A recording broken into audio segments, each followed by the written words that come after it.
부동산 하락장에서 살아남는 방법. 하락기에 무주택자는 이렇게 해라. 사이클을 이기는 부동산 투자법. 오늘은 대치동 키즈라는 블로거가 쓴 부동산 하락장에서 살아남기라는 책을 통해 2022년부터 시작된 부동산 하락장에서 무주택자는 어떻게 해야 하는지 알아보겠습니다. 이 책의 저자인 대치동 키즈는 2007년부터 부동산 투자를 시작했으며 2009년 금융위기 하락장을 경험한 후 재기하여 하락장에서도 흔들리지 않는 부동산 자산 운용 시스템을 고안했다고 합니다. 현재 이웃수 6만 명 이상을 보유한 블로그를 운영하고 있는데 그 블로그에서 나눈 2,000건 이상의 댓글 사연을 모아 무주택자, 1주택자, 다주택자로 정리하여 해법을 제시한 결과물이 바로 이 책입니다. 이 책은 2022년을 기점으로 부동산 시장은 상승장 정점을 지나서 쇠퇴기를 맞고 있다는 말로 시작합니다. 부동산 시장은 크게 바닥기, 회복기, 상승기, 급등기, 쇠퇴기, 바닥기의 사이클을 보이는데 지금은 그 중에서 쇠퇴기에 해당한다는 것입니다. 2022년을 조정기가 아닌 쇠퇴기라고 규정한 이유는 그 직전인 2021년이 역대급 급등기였기 때문입니다. 이 책에 따르면 지난 10년간 월간 아파트 상승률이 1%를 넘었던 개월수가 총 16개월이었는데 그중 15개월이 2020년에서 2021년에 몰려 있다고 합니다. 지난 부동산 상승장에서 2021년과 비슷한 시기를 찾아보자면 2006년에서 2007년 초에 해당하는 시기라고 합니다. 다만 하락기가 분명해지기 전에 지금이 하락기인지 조정기인지 알아내는 일은 불가능하다고 말합니다. 일반인들은 물론이고 부동산 투자자나 전문가들도 본격적으로 침체가 시작된 후에야 그 전의 상승장이 쇠퇴기 직전의 급등기였고 하락기의 전조였음을 뒤늦게 인식할 수 있을 뿐이라는 것입니다. 이 책은 2023년은 관성적으로 바라보던 시장을 되돌아보고 새로운 시장의 문법에 맞춰 생각을 정리하고 다시 방향을 잡아야 할 때라고 말합니다. 첫째, 무주택자는 하락장에서 어떻게 해야 할까요? 이 책은 부동산 쇠퇴기에는 무주택자로 남아있는 것도 불안하고 내 집 마련을 하는 것도 불안한 시기라고 말합니다. 첫 번째 이유는 금리 때문입니다. 집값이 20, 30% 떨어졌기에 집을 사고 싶지만 금리가 2배가 되었기 때문에 대출 규모는 줄어든 반면 이자 부담은 오히려 늘어났기 때문이죠. 하지만 더 중요한 이유는 내가 사고 나서 집값이 더 떨어지면 어떻게 하지? 라는 불안감이라고 합니다.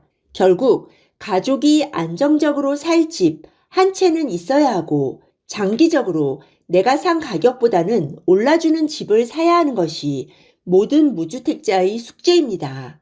상승장에서는 대충 어떤 집을 사도 가격이 올랐지만 하락기에는 좋은 집들도 가격이 떨어지기 때문에 이 숙제를 풀어내기가 더 어려워지는 것이죠. 이 책은 내 집 마련의 본질에 집중할 것을 권합니다. 즉, 내 집을 마련해야 하는 이유를 가격이나 부동산 사이클에서 찾지 말고 나와 가족의 생애 주기에서 찾으라는 것입니다. 아이들이 학교에 들어갈 때가 되면 사람들은 더 이상 이사할 필요 없이 오래 살 수 있는 집, 교육 환경이 괜찮고 출퇴근이 비교적 편한 지역에 집을 사고 싶어 합니다. 이것이 바로 생애 주기상의 내 집 마련 이유인 것이죠. 이 책의 저자인 대치동 키즈도 2007년에 첫 집을 샀는데 그 이후에 가격이 계속 떨어졌다고 합니다. 대출 금리가 올라서 내야 할 이자 부담에 불안하기는 했지만 언젠가 들어가 살 집이라는 생각으로 하락기를 버텼고 결국 산 가격보다 더 오른 가격으로 첫 집을 팔고 2014년에 상급지로 갈아타기를 했다고 합니다. 갈아타기를 하는 시점에도 집값은 앞으로 계속 떨어질 것이라는 하락론이 팽배했지만 아이들 학업에 맞춰 상급지로 이동해야 한다는 목적이 확실했기 때문에 불안감을 이겨내고 상급지로 이동할 수 있었고 나와 가족이 거주해야 하니 하락론에 흔들리지 않고 버틸 수 있었다고 합니다. 2014년에 상급지로 갈아타기를 하고 지금까지 보유하고 있다면 가격이 어떻게 되었는지는 말씀드리지 않아도 짐작하실 수 있을 것입니다. 결국 이 책은 무주택자는 생애 주기의 필요에 맞춰 내 집을 마련하고 아이들 학령기에 맞춰 상급지로 이동하다 보면 사이클에 관계없이 무조건 이익을 볼 수 있다는 단순한 진리를 다시 한번 강조하고 있는 셈입니다. 사실 사이클을 이기는 투자는 특별한 것이 아니라 많은 실거주자가 경험한 지극히 단순한 사실입니다. 이 책은 부동산을 사고 파는 것보다 훨씬 더 어려운 일이 산 부동산을 장기로 보유하는 것이라고 말합니다.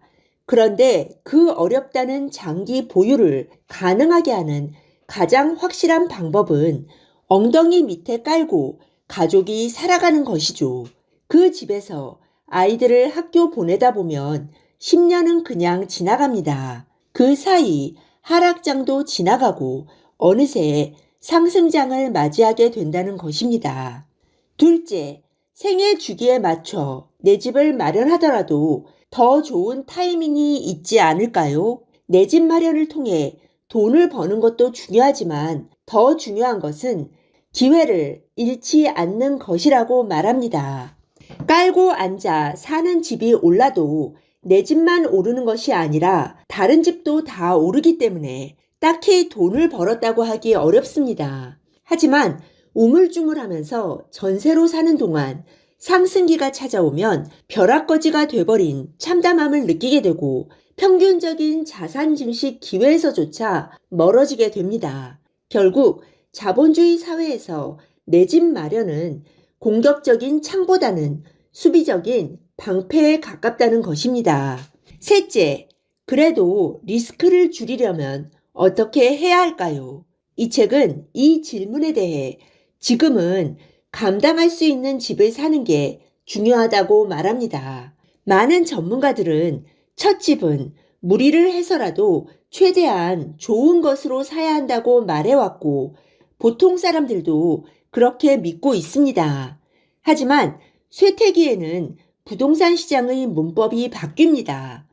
DSR 강화로 빌릴 수 있는 돈에 한계가 있는 데다가 대출 금리가 2배가 되었기 때문에 무조건 영끌해서 집을 살 수만은 없기 때문입니다. 이 책은 그동안 상승장에 올라타지 못한 것을 한 번에 만회하고 싶은 마음은 충분히 이해하지만 지금은 모험을 할 때가 아니라고 말합니다.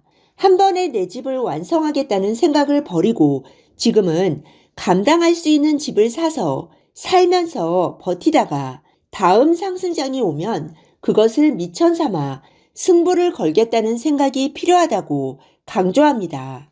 네, 오늘 들려드린 내용이 도움이 되셨다면 구독 버튼, 좋아요 버튼 꾹 눌러주세요. 그리고 알람 버튼도 꾹 눌러주세요. 지식퀸의 새 영상이 올라오면 제일 먼저 받아보실 수 있습니다. 감사합니다. 다음에 또 만나요.